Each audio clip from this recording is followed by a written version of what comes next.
நீங்கள் கேட்டுக்கொண்டிருப்பது கனேடிய தமிழ் காற்று. இந்த காற்றிலே வர இருப்பது கடிதம் 5.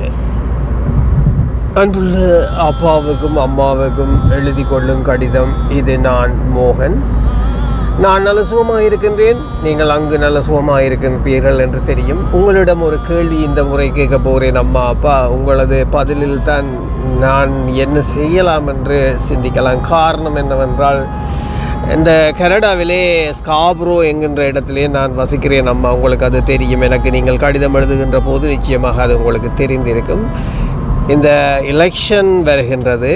அதிலே நான் வாக்களிக்க வேண்டும். ஏனென்றால் நான் கனடா பிரஜா உரிமை பெற்றவன். ஆகவே நான் வாக்களிக்க வேண்டும். ஆனால் அதிலே 5 தமிழ் வேட்பாளர்கள் கேட்கின்றார்கள். ஆகவே எனக்கு புரியவில்லை. 5 வேட்பாளர்கள் தமிழர்களாக இருக்கின்றார்கள். எனக்கு யாருக்கும் பாகுபாடு பார்க்க விருப்பமில்லை. அதனால் அந்த 5 பேருக்கும் வாக்களிக்கலாம் என்று இருக்கின்றேன்.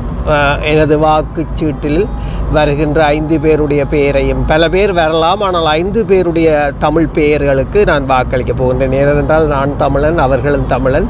தமிழ் நிச்சயமாக தமிழ் வாழ வேண்டும். தமிழுக்காக பாடுபடும் நாங்கள் தமிழ் வாழ வேண்டும். நாங்கள் ஒற்றுமையாக வாக்களிக்க வேண்டும். ஆகவே நான் எனது வாக்கை 5 பேருக்கும் அளிக்கப் போகிறேன். அம்மா அப்பா, என்னை விட நீங்கள் வயதில் மூத்தவர்கள். உங்களுக்கு நிச்சயமாக நான் செய்வது தவறா அல்லது இல்லையா என்பதை நீங்கள் தான் சொல்ல வேண்டும். காரணம் என்னவென்றால், ஒரு ஆளுக்கு வாக்களிப்பால் மற்றவர் குறை நினைப்பார். ஆகவே 5 பேரும் தங்களுக்குள் கதைத்து ஒரு முடிவாக ஒரு ஆள் வந்திருந்தால் அந்த ஒரு ஆளுக்கு இலகுவாக என்னால் வாக்களிக்க முடிந்திருக்கும்.